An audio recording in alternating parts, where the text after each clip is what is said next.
Good morning, everybody. This is Nikki with the American Lighting Association. Thank you for joining us today for one of our live monthly webinars.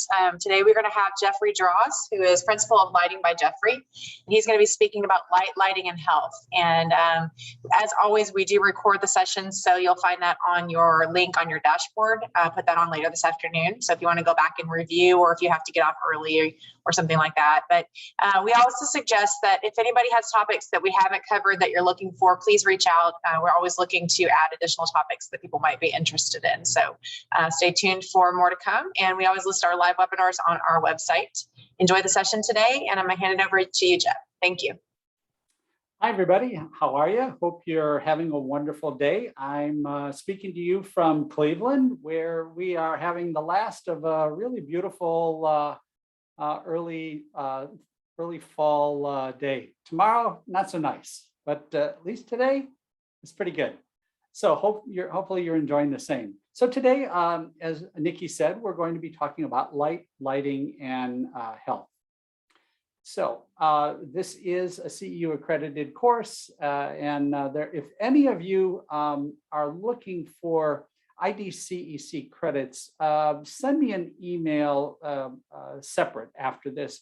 I'll see what I can do about getting this connected to an IDCEC CEU for you. So we're going to talk about light and lighting first. So we'll talk about natural light, artificial light, and the eye and blue light, and we'll bring in the circadian rhythm. And then we're going to talk about the health portion of this.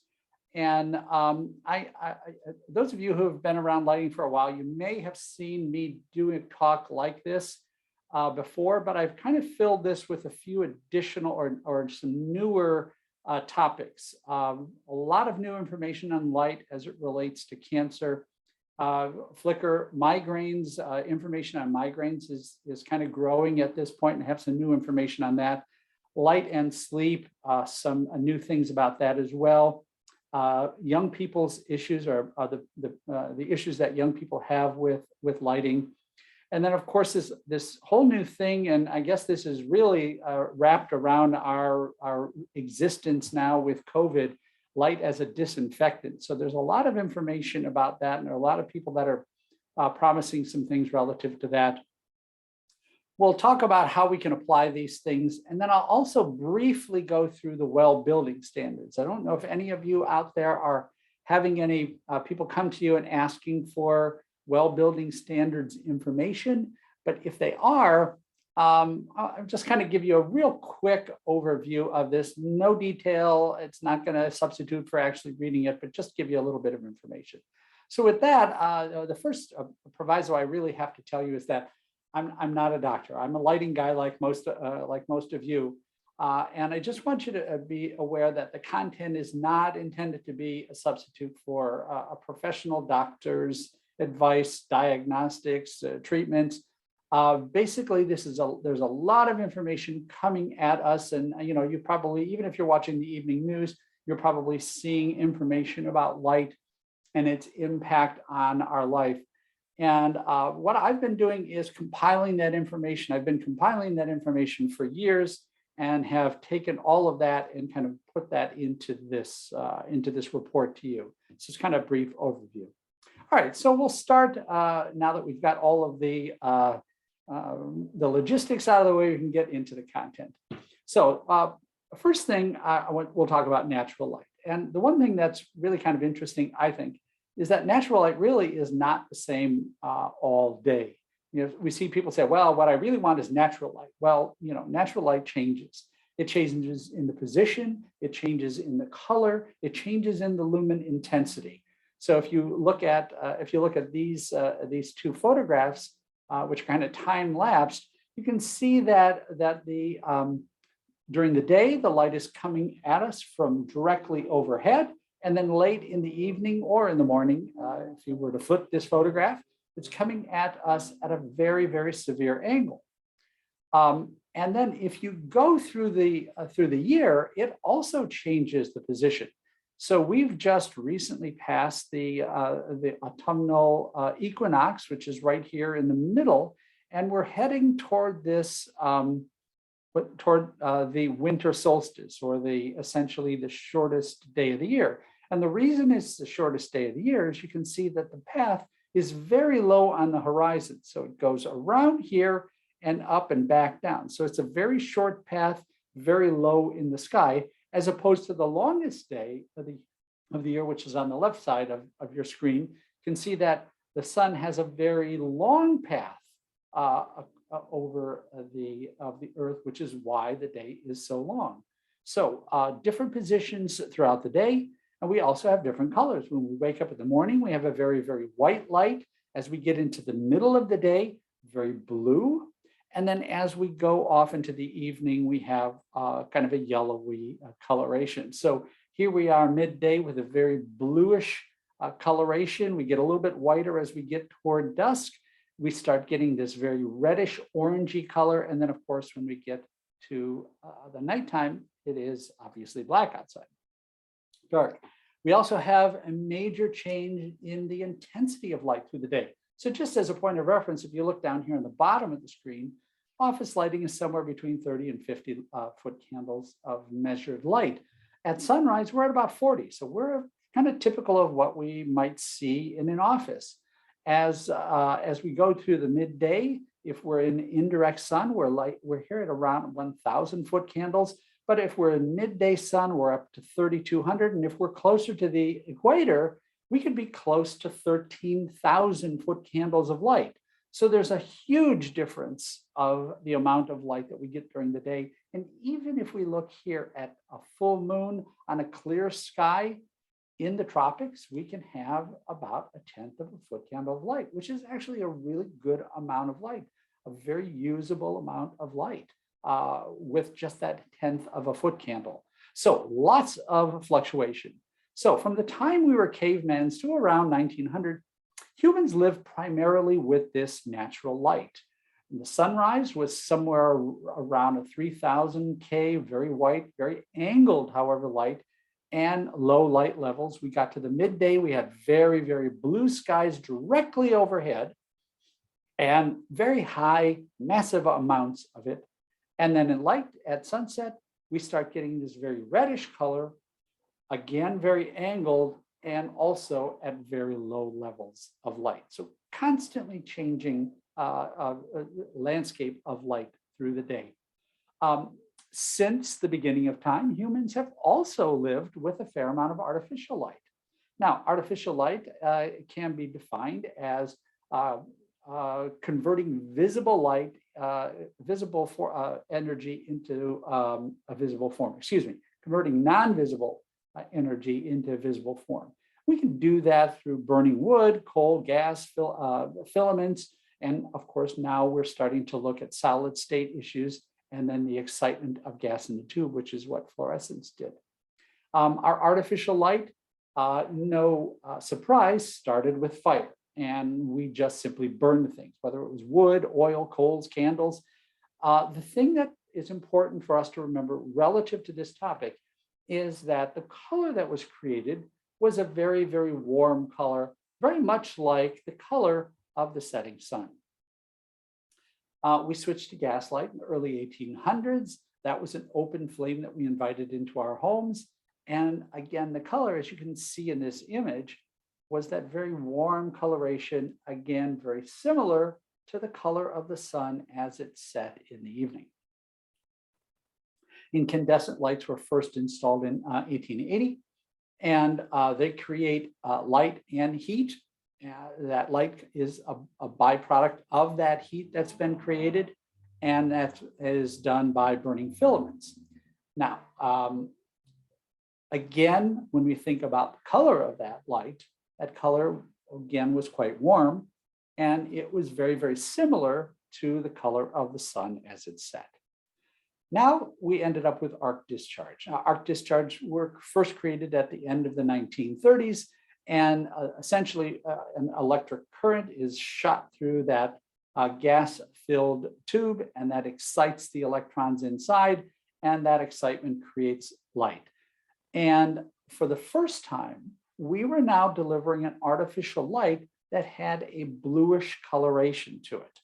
And that's the thing that's really important, because this really changed as we got into World War II.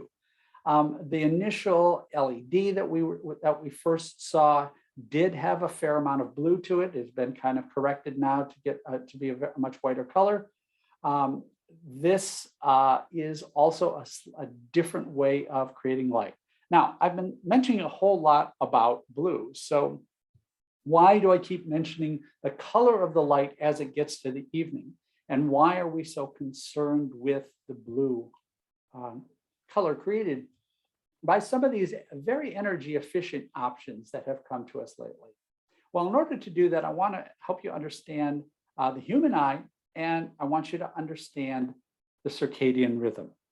So to do that, we're just going to have a little brief interlude into science. So don't get frightened. We're not going to turn you into ophthalmologists, but I want you to just pay attention to the eye. And we're going to reference this at some point in the future. So I just want you to remember the lens, because we'll talk about that in a bit. But what we're going to do is we're going to blow up this section of the eye. So here's our pupil.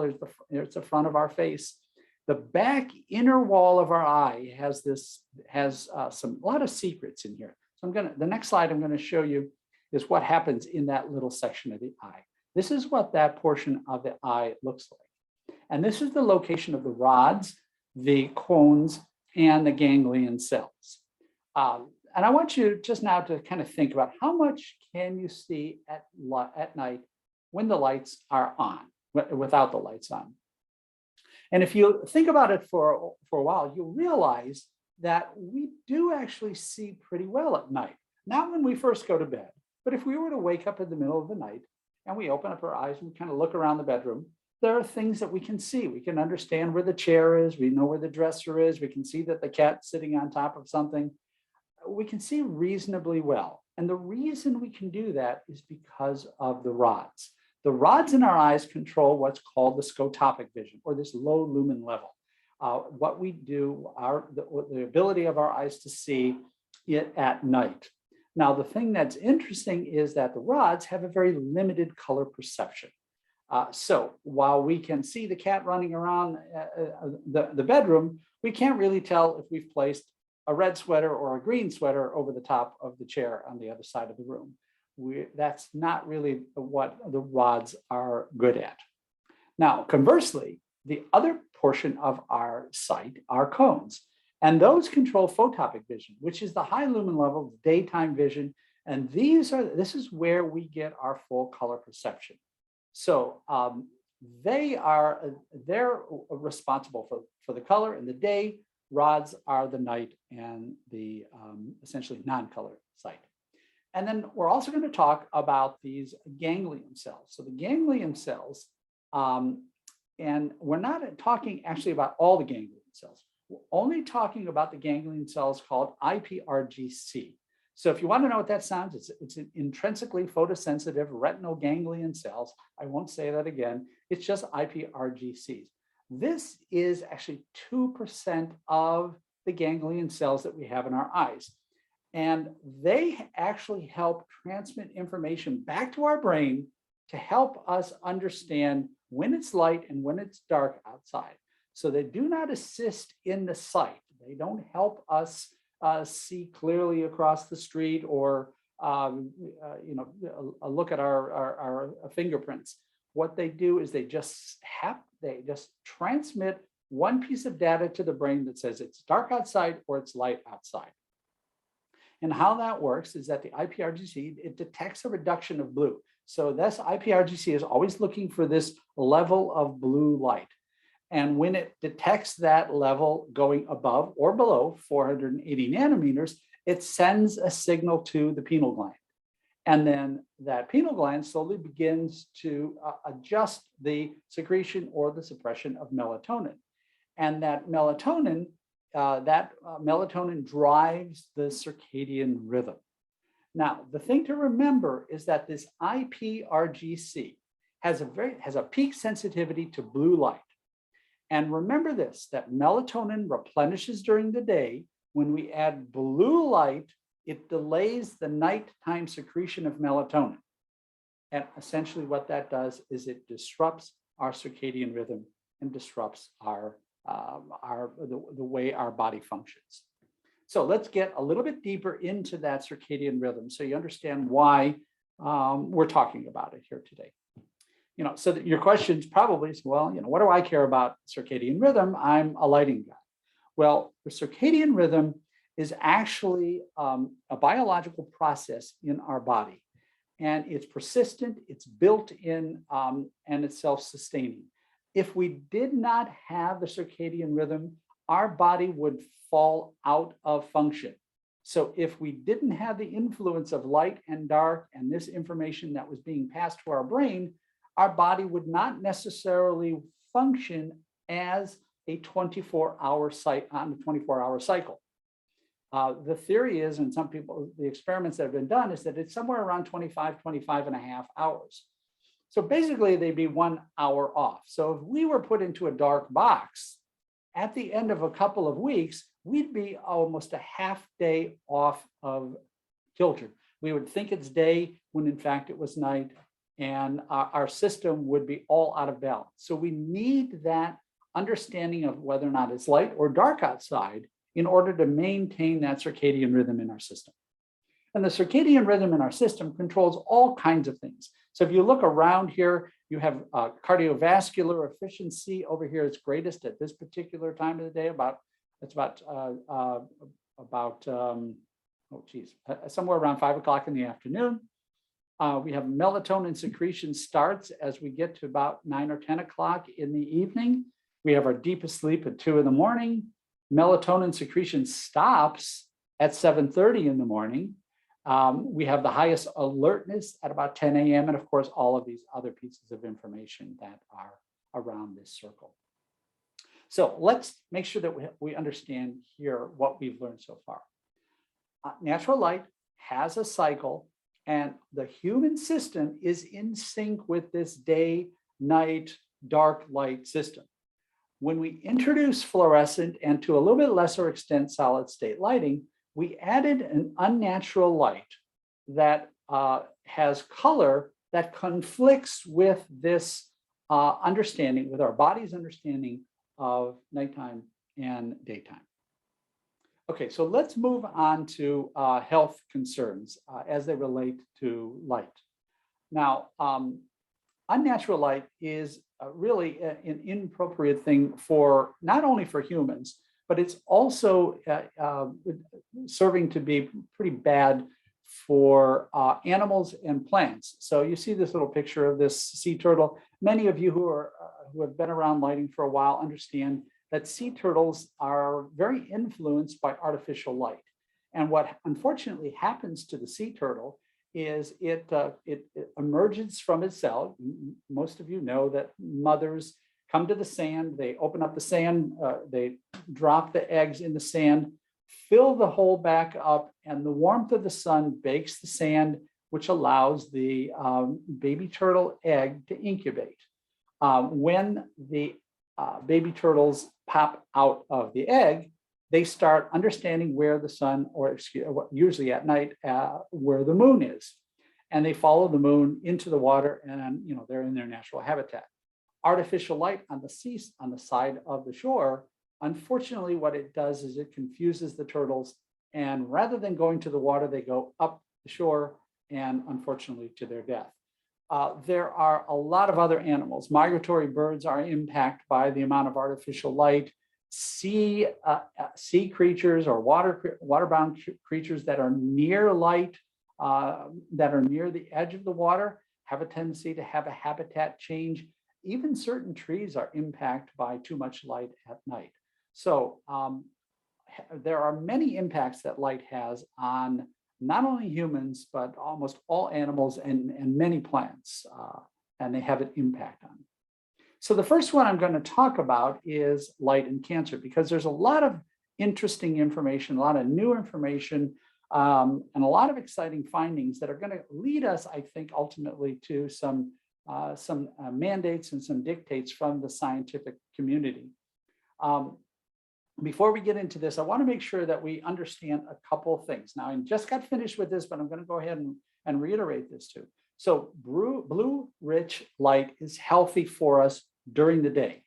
And blue light at night, unfortunately, has a detriment to the circadian cycle. We just talked about that. Now, melatonin drives that cycle. I mentioned that as well. Melatonin secretes at night, and blue light actually stops or disrupts that secretion. So you'll hear about melatonin disruption. Blue light disrupts the secretion, and that alters or changes or disrupts our circadian rhythm. So make sure that's clear. Melatonin secretes at night.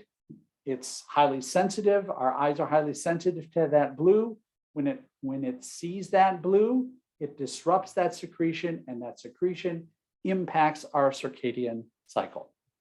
So there's also a badder or a blue that is a little bit worse than most, and that is a blue that's concentrated in that 440 to 490 nanometer range. Now, there's not a direct connection between a nanometer or a wavelength measurement and the color of light. But because, as you know, the color of light, our light bulbs, is a combination of blue, green, and red coming together. And I think I have that right. No, it's blue, green, and yellow. So anyway, the combination of the three lights are what creates our color spectrum. But you have to assume that the light that is going to have the largest amount of blue is going to be in that high 5,000 to 6,000 Kelvin color temperature range. That's where you're going to have the most impact. So on a wavelength, a spectral dimension, it's going to be that 440 to 490 nanometer that's going to be the most impactful to us. Now, there is this new information, and you can see that this actually was published in 2019 from the Rensselaer Polytechnic Lighting Research Center. The note is blue light does suppress that melatonin. So everything I've told you about blue light is true, but it's not just about the blue. Prior to 2019, when this report came in, there was some belief that it was only that blue light that was doing the damage. Now we understand that light levels and duration are also a factor. And those all work in the suppression of that melatonin. So there are 5 things that are starting, that we're now seeing are having an impact on this melatonin and the suppression of the circadian. The amount of light, so how much light do we get? The spectrum, so what color is it? So that's where I was telling you about the blue before. The distribution, so how is that light coming to us? Is it coming to us directly at a pinpoint spot, or is it a broader coloration? The timing, so when does that lighting come on? How long does it stay on? If we flash a blue light on in the middle of the night, does it impact our sleep? And not so much. And then the duration. So again, are we seeing a constant flow of that color, or are we just seeing minute segments of it? All of these are now being proven to have an impact. The other thing that we have to understand about melatonin is that it is a circadian signal. So it does what it's supposed to do in order to give our circadian rhythm information, but it is also an anti-cancer hormone. So this anti-cancer hormone is built into our bodies. And what it does, and again, without being too much of a scientist here, it blocks fatty acids and glucose required for cancer growth. So when we suppress that melatonin, that blocking starts disappearing. So that natural that natural element in our body that helps the fight against cancer is being blocked when that melatonin is suppressed. Cancer is a disease that actually requires that responds to changes in light. When stimulated by light, it will modify that circadian rhythm, and it will do that in either good or bad. So I think this is kind of an interesting piece of information where they're learning exactly how bad it is. So if you look at this chart, And you can see this orange line, which is what's across the bottom here. This orange light is if our cancer cell were in the dark completely. And you can see that it has the slowest rate of growth. So this is days of implantation, and across the vertical here is the weight of the cancer cells. So down here, it's a very small cancer cell, doesn't weigh much. As you get up to the top, it's a larger cancer cell and it weighs more. So you can see that over a long period of time, in the dark, it has a very slow growth. And then you compare the constant light, which is this dark blue line right here.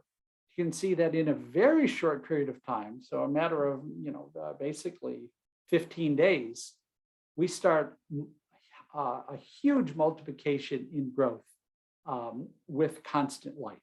So you can, I think by looking at this, you can see that as we apply more and more light, each one of these lines is a slightly more amount of light than dark, and this is constant light.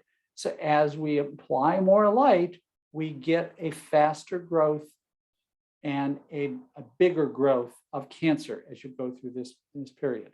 So that's why there is so much talk about this. Now, again, a lot of this information is formative, but it is giving us a really clear picture that there is a definite connection between our intake of light at on odd points of time are going to have a larger impact on the growth and the longevity of cancer, should we end up with that. The IDA is now has blue standards requiring that nothing above 3,000 is going to be approved, and I think that's kind of a good indicator that we really don't want to see things outside that are over 3,000. So the big question is, can good light help cancer? And what the scientists are basically telling us now is that a standard day-night light-dark lighting reduces the growth of that cancer tumor when you compare it to increased levels. So if you simply were to, ignore all of your electric lighting and lived like the farmers did in 1850, the likelihood is that you would have a slower cancer growth rate than living with current lighting systems. When you combine that with the drugs that cancer doctors are prescribing, that tumor does research. And these early studies have shown that when you combine the drugs with a reduction in that light, you get twice the rate of regular lighting. So there is good science that is right now telling us that light is ultimately going to be a pretty strong element of our way of solving and prescribing against cancers as we move into the future. Okay, so let's talk about flicker as well. So flicker is this fluctuation of light. There is a natural fluctuation or flicker of light in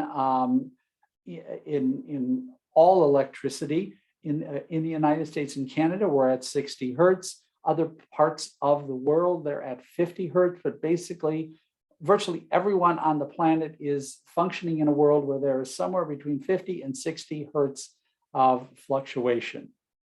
The humans who have seizures will have that reaction when they see that flicker measuring somewhere between 3 and 70 hertz. Flicker between 70 and 160 hertz causes eye strain and fatigue. We get that stroboscopic effect. That's where, if you look at a car driving down the road and it looks like the wheels are turning at a slightly different rate from the car, that's called the stroboscopic effect. We see that at somewhere between 100 and 500 hertz. And if it is over 2,000 hertz, it's really just not detectable. That really has no impact on virtually anyone on the planet. Now, we do have flicker coming at us at a number of different light sources. So there's two different ways to measure. We can do a percent flicker or flicker index. Just for sake of ease, I'm going to use this one in the middle, the percent flicker. Incandescent lights, they did in fact have flicker. There were some people who kind of hadn't realized that for years, but we have a flicker of around 6.3. When we had the old magnetic ballast with fluorescence, this is what really started impacting people. You can have this 28.4% flicker. And that is why so many people had a reaction to fluorescence, because it was a pretty substantial flicker. Now, when we got rid of those magnetics and we went to electronic ballast, and if you look down here, a quad lamp with an electronic ballast actually had less flicker than incandescent light bulbs. So, and when we ended up with our first LED, the DC driven LED, you can see way down here at the bottom, it was at 2.8. So virtually it was not an issue. But now as we're starting to move toward less expensive LEDs, we're starting to do more with the electronics so that they can be dimmed better. We are starting to see more and more flicker in LED, excuse me. And one of the reasons why the whole story of flicker is starting to come up again is because we're trying to figure out how to reduce the electronics inside an LED to make that LED less expensive. And therefore, we're now unfortunately reintroducing some of these flicker elements. So how are you going to avoid that flicker? So a couple of things: make sure that you're wary of any low-priced LED. The likelihood is one of the reasons why you can get that to a lower price is you put less electronics in there, less protection, less things that are on that circuit board that are going to help prevent that LED. AC LED is also going to be highly vulnerable to a flicker. Now, it doesn't mean that you can't have really high quality AC LED, but if you have a very, very low cost and you see it's an AC LED, there is a very, very good chance that you're going to be introducing some level of flicker. Now, it might not be of a concern to your customer, so I'll show you who those customers are in a minute. You might also want to avoid LED replacement light bulbs. Now, the reason why you want to avoid the light bulbs is because the light bulbs have to take all those electronics and stuff them into a smaller and smaller compartment. So you might not be able to fit all of those electronics that are required in that tiny little space. So there are things that are going to be left off, and they're going to, again, be more prone to a flicker. And then if you're going to dim, ask yourself if dimming is really required in that particular application. Because unfortunately, as you dim, you have the electronics from the light bulb and the electronics from the dimmer, and sometimes they don't like to talk to each other. So just be careful with these couple of elements. Now, your customers may not care about flicker. They may not be of any interest. However, these are the medical conditions that are going to be most inclined to have some concern with flicker. Somebody with photosensitive epilepsy. Now, this is not everyone who suffers from epilepsy. This is only a 20% subset of those who suffer from epilepsy. It has to be photosensitive epilepsy. Migraines, and we're going to talk about migraines in a minute. Migraines, frankly, I know more people that have migraines than have photosensitive epilepsy. That is about 10% of the population. So there could be some concerns, and they're going to be impacted by that. Photophobia. The young people who suffer from autism and Asperger's, and we're going to talk about that in a bit.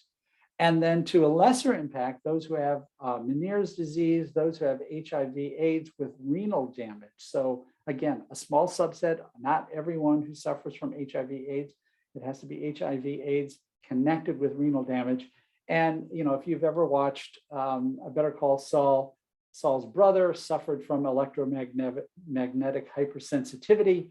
Obviously, it was a very severe case in that particular television show, but that flicker would have really been a very difficult impact on his life. So let's talk about migraines. And this migraines is, I think, also some interesting information. It's the second most common type of headache. It affects 10% of the world population. Women are 3 times more likely than men to suffer from migraines. It is, interestingly enough, the most common cause for absenteeism in America.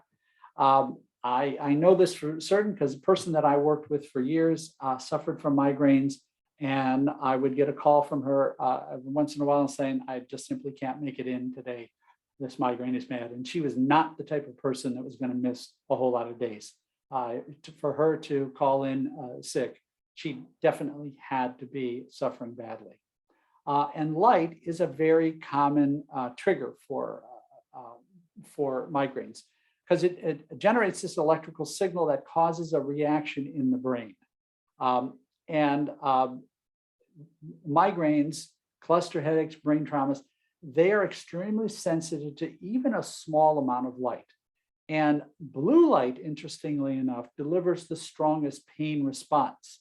So if that person who's suffering a migraine were to be in a blue room, they would be unfortunately most affected.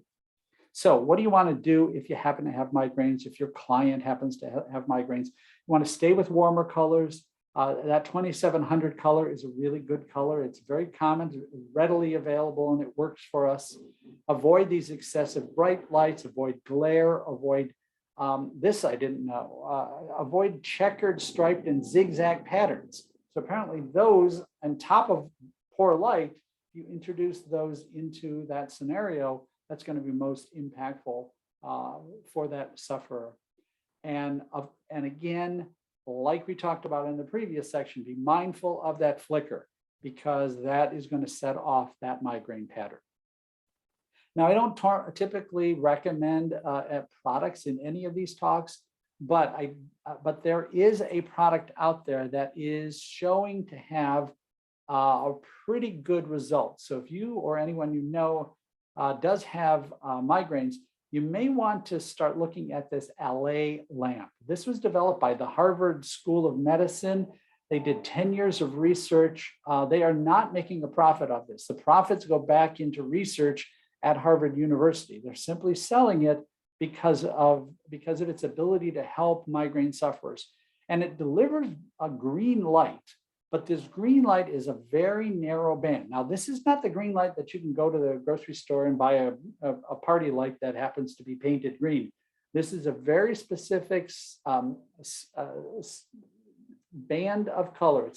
It's a narrow 10 nanometer band on the electromagnetic spectrum, and they are delivering only that one very slender green sliver of light, and that's what this light delivers. So you might want to look into this if you have people in your life who suffer from migraines. Sleep. So a couple of new things about sleep, a couple of things that have not changed. One of the things that we have to constantly and continually remember is that our sleep patterns were devised by Mother Nature hundreds of thousands of years ago. We have this 24-hour light-dark cycle that has serviced cavemen and farmers very well. During the day, we were enmeshed in this very blue, bright light from overhead, and in the evenings, we had this very low level of reddish yellowy light. And that is what our body needs. And anytime we mess with that, that's when we start impacting our sleep. So we need to try to maintain that light-dark cycle in our life. When we mess with that, we mess with our sleep. And I think this is kind of an interesting fact here. Workers that have windows in their office, they actually sleep 46 minutes better or longer than workers who are in these non-window spaces. That's because they have sight, and they have the ability to receive that blue light that comes to them from the sun. So a little group practices or best practices for sleep. This has changed a bit. So remember what's going to impact our circadian cycle: the amount of light, the spectrum of the light, the distribution, the timing, and the duration. Pre-sleep, they used to say, don't watch TV, don't look at your phones. Now what we're kind of centering in on, it is not so much the phone, it is not so much the TV, it's the iPad. The television is typically on the other side of the room or on the wall, on a table across the room. So it is further away from us, and we're not really getting as much of an impact. Our phones, we're holding close to our face as we're looking at them. However, the amount of light is relatively low, or it's reduced, a pretty substantial reduction of light level. And some of the newer phones are actually reducing light levels at night anyway. But the iPad is what really is now proving to be one of the most difficult aspects of impacting our pre-sleep preparation, because we have a tendency to hold that iPad still pretty close to our face. And the light from an iPad is brighter, and it's coming at to us at a broader array.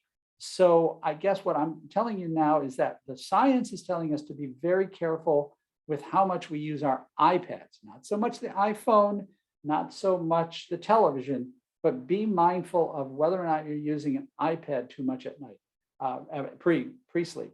And then at night, of course, get rid of these clocks with blue lights, get rid of blue night lights. These are horrible and are going to cause a problem because, again, if you look at these 5 reasons, they are going to have a long duration of a bad color spectrum coming to us. That's where we're going to have that impact. And then, of course, if you have a blue street light across the street from your house, make sure you get a shade on that window to avoid that problem. Really still fascinating study conducted at the Sisters of St. Francis Health Center. They service retired nuns. Some are healthy, some are suffering from dementia.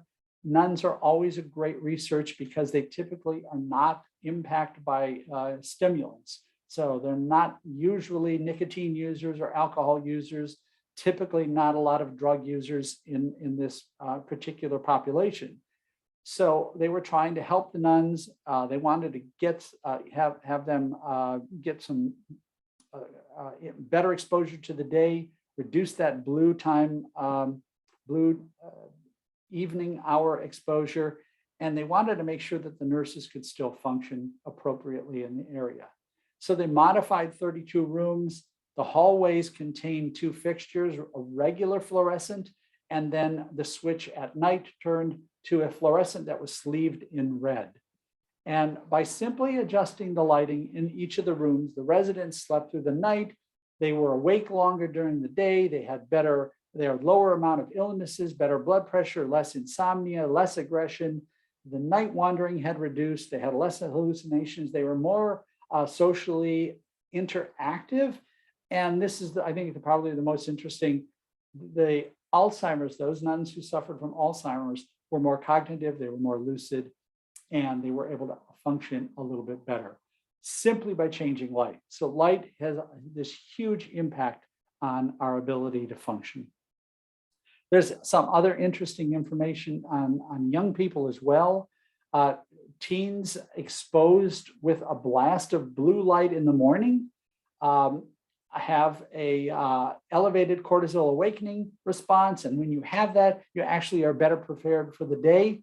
A research was done where they took half the teens and deprived them of sleep and just sent them off to school. And the other group, they sent them off to the school after 30 minutes of this high burst of blue light. And those kids that got the burst of blue light actually were better prepared for the day.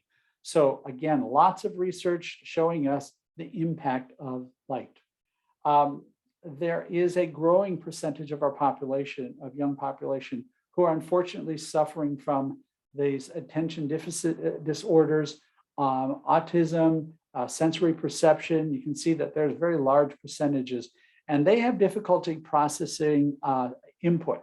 So basically, they are extremely sensitive to stimulation from all of the different senses. And remember that light is one of those senses.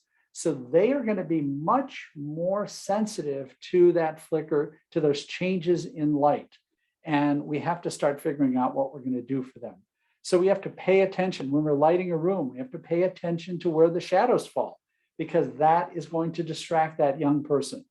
So we want soft light. We want it to be upward as opposed to be downward. The better light would be indirect. So you don't really see that blast of light or that the source of light. You just see the impact of the light. We want to reduce glare. That glare is going to be something that those young kids are going to immediately notice. It's going to immediately draw to their attention. We talked about flicker before.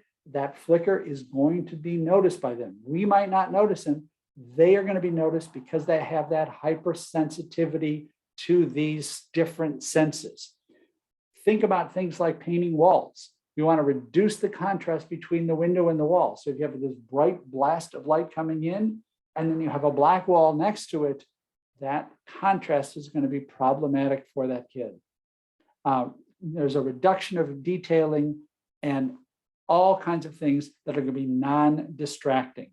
So we might say, well, that's certainly not going to make a very interesting looking room. That's correct. It may be a plainer room when you're done with it, but that child is going to function in that room better. Neonatal units are also realizing that they are getting a better response when they prepare that child for this day-night cycle that we live with. The typical neonatal unit that you see right here used to have just a whole lot of light, just blasted off at any time during the day. They are now bringing that into the neonatal units, that day-night rotation, and they're finding that the young people, the infants, have the ability to transfer out of these neonatal units faster than when they had the old lighting systems. And there's been a lot of concern about neonatal jaundice.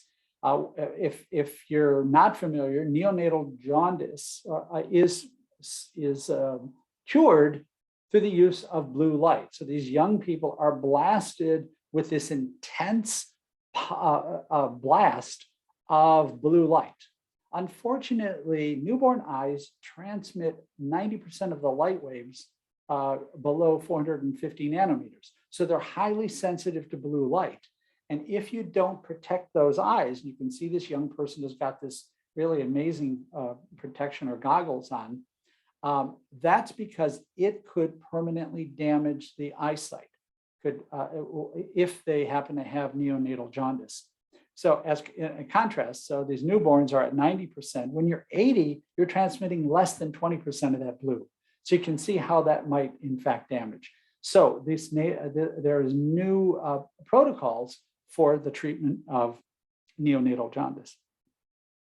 All right, now we'll briefly kind of touch on this light as a disinfectant. So these are kind of interesting, I think kind of scary prognosis from this scientist.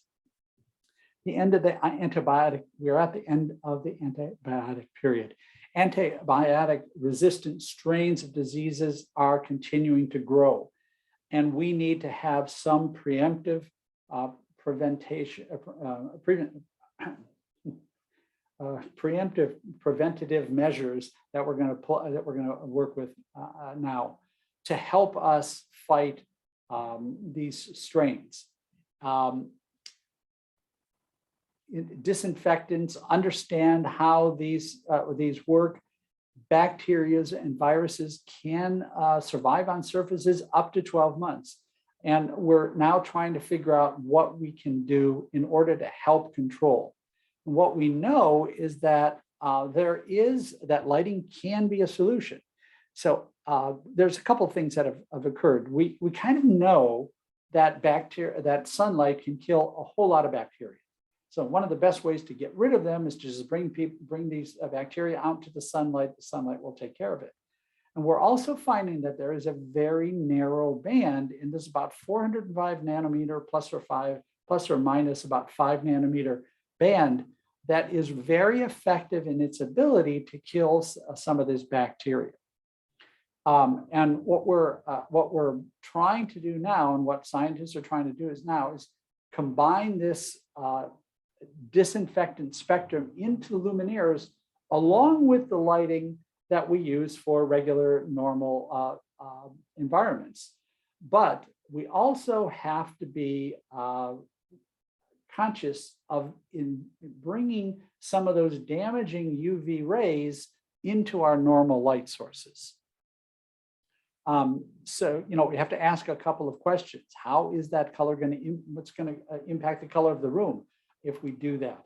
Do we need them to operate on a 24-hour cycle? Can we have a dual system built into the luminaires where this disinfectant works at night and our regular light works during the day? How many do we need in the room?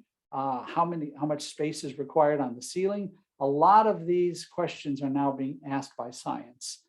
So I don't know that I'm seeing definitive answers yet. There are many companies out there and many products out there that are promising to help in this ultraviolet defense of viruses, but I don't know that there's a lot of science based in it yet.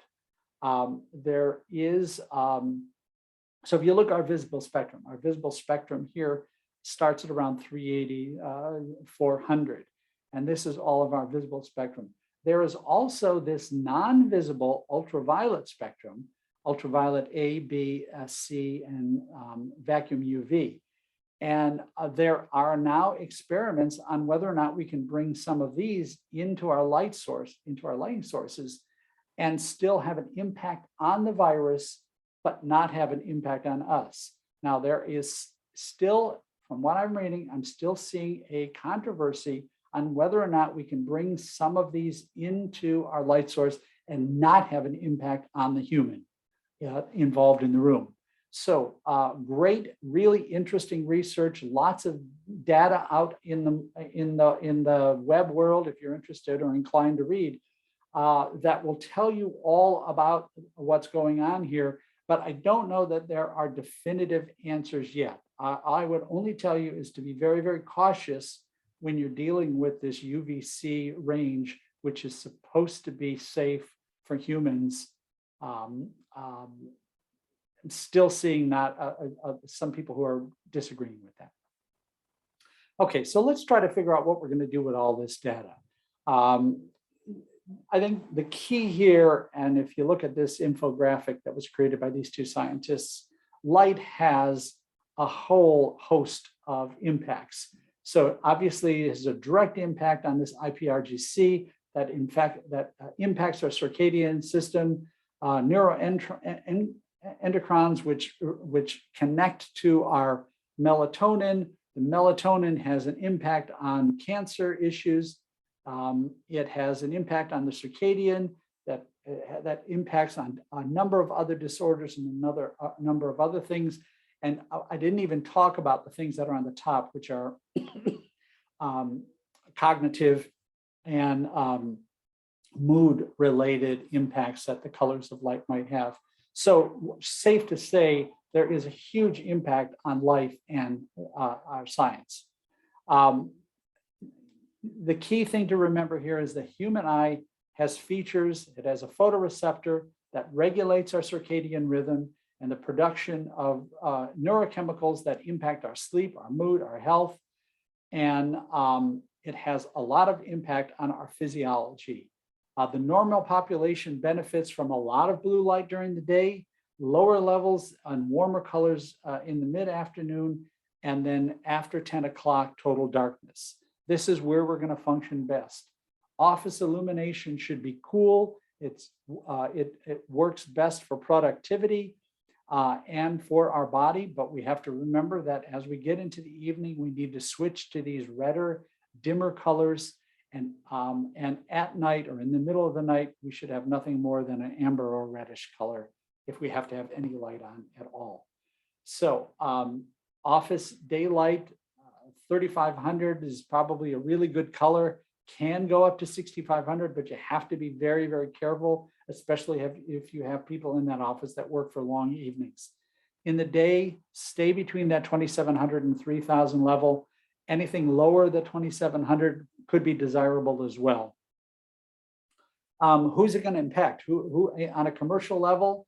If you're working with people who have shift workers, long-term patients in a hospital, seniors, they're going to be impact. In a residence, you need to consider seniors, low vision, people with low vision, learning disabled. What are you going to do for newborns, the medically infirmed, and children's with some of these very specific maladies. In a perfect world, our light bulb should probably look like this. In the morning, it's going to be blue. In the middle of the day, it's going to be blue. Excuse me. In the morning, it's going to be white. In the middle of the day, it's going to be blue, very intense blue here in the middle.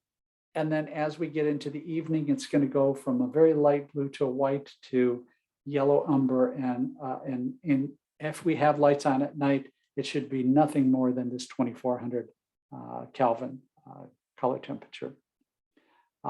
If we understand the circadian rhythm and what nature has always provided, we can kind of tie those into the solutions that are going to work for us during the day. All right, so we'll finish this with a really quick overview of the WELL building standards. Just so you know, if you haven't been dealing with this, there was a version 1, it is being retired, and we're now in an era of this version 2 of the WELL building standard. The WELL building standard is a global movement that wants to transform buildings so that people can thrive in them. It's a global standard, and it rates these buildings on choices that are made that are going to enhance the health and wellness. So projects closed for version 1 at the end of last year. They will allow examination for a few more months, and they are looking at a number of categories: air, water, nourishment, light, movement, thermal comfort, sound, material, mind, and community. Obviously, we're going to concentrate here on this 4th section, only the light. And what they do is, like many of these other systems, they accumulate points that allow for once they get to the total amount of points, it gives them a certain level of importance. So you can see that there is a precondition to have at least 2 points for lighting, and you have the ability to earn up to 6 more points on lighting. And I'll show you how that's done. So if you're looking for WELL certification, this level 2 now starts off with a bronze. Every one of these, bronze, silver, gold, and platinum, have to have the 23 preconditions that I showed you before. But then if you get 40 optimized points, you can become bronze. The building can become bronze. 60 will allow it to be gold, and 80 of those optimized points will allow it to become platinum. So basically, the WELL standard wants to promote exposure to light and aim to create a lighting environment that promotes visual, mental, and biological health. So pretty standard term. And what their preconditions is that the indoor light through the daylight, they want indoor light exposure through daylight and electrical light strategies. So they want to make sure that you're sensitive to the daylight that is available. And then they want to have a visual comfort and enhanced visual acuity for all users through electrical lighting. So you don't want you to just put a light there. It has to be a comfortable, visually comfortable light. And then there are optimization options. So you can have a circadian lighting design, which is going to allow you to support that circadian rhythm. You want something that is, you could have something that is going to control the glare. So we've been talking about glare for a lot. We talked a little bit about it here today, but anything that is going to be put into that system that's going to minimize that glare is going to allow for a point. If you can provide those daylight exposures, that's going to allow for some points. Indoor daylight exposure through daylight simulation. So if you can't have actual light coming in, maybe we can do a simulation of that. A balance in the environment of that visual comfort. So they're looking for something where that light is going to be comfortable to use, comfortable to include in that space. Enhanced lighting quality. So they are looking for minimum flicker. They want that light to be a high quality light. And then of course, occupancy control, which is going to allow you to customize that space so that the light is not misused. It's only used as needed in that space. And that occupancy control would then, of course, be one of the options for optimizing your point total on WELL. So that's just a quick view of the WELL Standards version 2. Today we talked about natural light. We talked about artificial light, eyes, and blue light and how that gets impact, the circadian rhythm, light and cancer, flicker, migraines, sleep, young people's issues, lighting as a disinfectant, and then how we are going to apply those in our designs. And we finished with that talk on the WELL building standards. So with that, if there are any questions, Nikki promised that she was going to look and see if there were any questions that popped in while we were here today. If there is any, I'd be more than happy to answer them. And if there are none, then we can retire for the day. And we're going to leave this open for a minute or two. If y'all have any questions, please feel free to chat them in now. There was some nice comments. They really enjoy your presentation style and very methodical and organized. So that was something nice. Okay. But if you have questions, we'll leave just a few minutes for you real quick and see if we can answer those for you. Sure.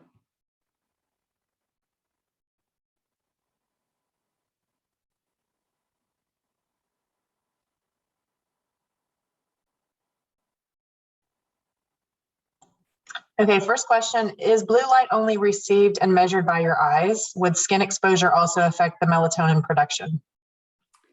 Wow,